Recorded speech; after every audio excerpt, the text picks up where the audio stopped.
On voit certaines personnes, d'accord, qui se disent, en train de se gosiller sur les réseaux sociaux, pour venir dire, démontrer par A plus B, la dîme n'est pas le salaire des pasteurs. On va commencer par là.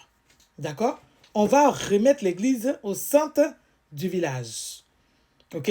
Parce que l'église doit être remise au centre du village face à toutes ces hérésies, face à toutes ces idioties et face à tous ces propos aberrants qui n'apportent rien. D'accord? Venez dire devant l'église, devant le peuple de Dieu, que la dîme est le salaire des pasteurs. Qui n'est pas content et puis va caler en l'air? C'est royalement que nous nous en foutons de la vie de ceux qui ont décidé de se servir et qu'au lieu de servir Dieu. Celui qui se dit serviteur de Dieu, qui se sert au lieu de servir Dieu, n'est pas notre cible, on n'en a rien à foutre d'où. D'accord? Ce que vous faites de votre vie, on n'en a rien à foutre. Ce qui nous intéresse, ce sont les enfants de Dieu, les vrais. Le corps de Christ. D'accord? Jésus n'est pas venu mourir pour qu'on donne la dîme. Jésus n'est pas venu mourir pour que des gens aient des baobabs dans la main gauche et dans la main droite et ça te prétester la parole de Dieu et dire que oui, ils attendent quelconque dîme des fidèles. La parole de Dieu. C'est ce qui est notre référence. On ne va pas parler en l'air. D'accord? Éphésiens 4, verset 8. Éphésiens 4, verset 11. Il dit, il a donné les uns comme apôtres, les autres comme prophètes, les autres comme évangélistes, les autres comme pasteurs, comme docteurs, pour le perfectionnement des saints, en vue de l'œuvre du ministère et l'édification du corps de Christ. D'accord? Jamais. D'accord? Quand quelqu'un vient s'asseoir devant l'église et qui dit que lui, il est apôtre, lui, il est pasteur, lui, il est évangéliste, il est docteur, la Bible, c'est-à-dire que le verset de la Bible qui nous confère ce titre-là, c'est Éphésiens 4, verset 11. Jamais Éphésiens 4, verset 11 n'a appelé ces personnes-là lévites. D'accord? Ce qu'il faut noter, c'est qu'il y a deux alliances dans la Bible. Dans l'ancienne alliance, la dîme était le salaire des lévites. On va aller trouver cela dans Nombre 18, verset 21 à 24. Il dit, je donne comme possession aux fils de Lévi toute dîme en Israël pour le service qu'ils font pour le service de la tente d'assignation. Déjà de 1. Où est-ce que vous sortez de la tribu de Lévi? La Bible dit que nous sommes tous en Christ. Nous tous qui avons été baptisés en Christ, nous avons été baptisés en sa mort et en sa résurrection. Galates 3. D'accord? Donc, il dit, je donne la dîme aux Lévites de 1. Vous n'êtes pas des Lévites. Je donne comme possession aux Lévites toutes les dîmes en Israël pour le service qu'ils font, le service de la tente d'assignation. Vous faites quoi dans la tente d'assignation? Elle est où la tente d'assignation? Autrefois, les Lévites devaient aller tuer les bœufs, tuer les animaux. Dans la tente d'assignation, ils travaillaient. Vous êtes là, vous vous prélassez. Vous faites quoi? On prie. Vous priez pour qui? Vous jeûnez pour qui? Où est la part du Saint-Esprit? La Bible dit que le Saint-Esprit intercède pour nous devant la face de Dieu. Vous êtes qui? Et pour venir faire, on dirait qu'on jeûne. Vous jeûnez, vous faites quoi dans la vie des gens? C'est-à-dire que, avec ou sans vous, ce que Dieu a décidé de faire dans la vie de quelqu'un, il va faire. Donc arrêtez de vous donner le genre que vous êtes. Pourtant, vous n'êtes rien. D'accord? Nous tous, nous sommes sur la terre, nous sommes tous mortels. Venez parler comme si vous étiez. Et puis on va dire que oui, parmi ici, il y en a qui ont laissé les études. Les voilà là-bas, ils ont laissé des vies. C'est leur problème.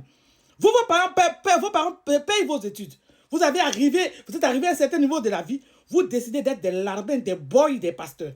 D'accord? Et vous, c'est une décision. Vous devez assumer vos décisions. D'accord? Et l'église va venir subir votre décision parce que vous avez décidé. Toi, tu es né, toi, vieux comme ça. Toute ta vie, c'est attraper ça que des pasteurs. C'est attraper sa Bible. Ça lui ouvrir la porte. Mais tu es un larbin, tu es un boy. C'est pour ça que Dieu t'a envoyé sur la terre, mais tu n'as rien compris. D'accord? Tu n'as rien compris. Donc il dit, les enfants d'Israël n'approcheront plus de la tente d'assignation de peur qu'ils ne se chargent d'un péché et qu'ils meurent. Les Lévites feront le service de la tente d'assignation. Ils resteront chargés de leurs iniquités. Ils n'auront point de possession au milieu du peuple d'Israël. Ce sera une loi perpétuelle pour vos descendants. Je donne comme possession aux Lévites toutes les dîmes aux Lévites, les dîmes que les enfants d'Israël présenteront à l'Éternel par élévation. C'est pourquoi j'ai dit à leur égard, ils n'auront point de possession en Israël. D'accord? Ils n'ont plus de possession. Aujourd'hui, il n'y a pas de Lévites. Quand il dit que comme salaire perpétuel, est-ce qu'aujourd'hui vous êtes Lévites? Et Christ est venu introduire la nouvelle alliance, Hébreux 8, verset 13.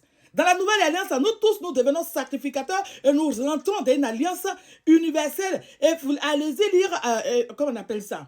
Lisez Apocalypse 1, verset 5 à 6. Il est dans la part de Jésus, témoin fidèle, le premier-né des morts et le prince des rois de la terre, à celui qui nous aime et qui nous a délivrés des péchés par son sang et qui a fait de nous un royaume de sacrificateurs pour Dieu le Père. À lui soit la gloire, la puissance au siècle des siècles. D'accord? Et il dit encore dans 1 Pierre 2, verset 9, que vous êtes une race élue, un sacerdoce royal. Nous tous, nous rentrons dans le sacerdoce universel en Christ. Il n'y a pas quelqu'un qui est plus pasteur que quelqu'un. Moi, si je gêne, là où même encore c'est rigolo, ils disent qu'ils ont pris crédit pour le Dieu. Dieu a envoyé quelqu'un d'aller prendre crédit en son nom. Quand Dieu même sait qu'il n'avait pas habité dans les tentes faites de main d'homme. D'accord? Quand Dieu dit qu'il n'habite plus dans les tentes faites de main d'homme. Ne devez rien à personne. Qu'est-ce que nous dit le livre de Romains? Romains nous dit quoi? Romains 13, verset 8, il dit ne devez rien à personne si ce n'est de nous aimer les uns les autres. Donc Dieu dit de ne pas aimer, de ne rien devoir à quelqu'un. Et Dieu, un pasteur va aller dire qu'il a pris crédit au nom de Dieu. Tu sais à quoi tu as pris ton crédit, c'est pas que de Dieu. Et Dieu se suffit. Dans sa propension, dans sa capacité à être Dieu, il est le Dieu qui se pouvoir. Ok, oui, si Dieu bénit quelqu'un d'autre, mais des hérésies, des bêtises. D'accord? Des hérésies, des bêtises. Et quand je pense qu'il y a des fidèles qui s'asseyent pour écouter pareil idiotie, on se demande où on est. D'accord? Quand on se demande où on se demande mais de quoi parle le texte. D'accord? Quand on est là, on gêne, mais on n'en a rien à foutre de vos gênes. Jésus n'est pas venu mourir pour qu'on on aille jeûner.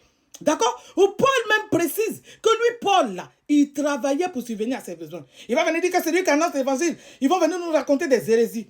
Celui à qui on annonce l'évangile doit faire part de tous ses biens. Vous enseignez qui? D'accord? 1 Jean 2, verset 27 dit pour vous. L'onction que vous avez reçue de lui demeure en vous. Et vous n'avez pas besoin qu'on vous enseigne. Mais comme l'onction vous enseigne toutes choses et qu'elle est le véritable, elle n'est point un mensonge, demeurez en lui selon l'enseignement qu'elle vous a donné. Tout ce que nous recevons là, c'est le Saint-Esprit qui nous donne l'enseignement. D'accord? Quand vous venez vous raconter vos hérésies dans vos églises et que vous dites que soi-disant vous prêchez, ce n'est pas vous qui faites que les gens se convertissent. La Bible dit que le Saint-Esprit convainc le monde de péché, de justice et de jugement.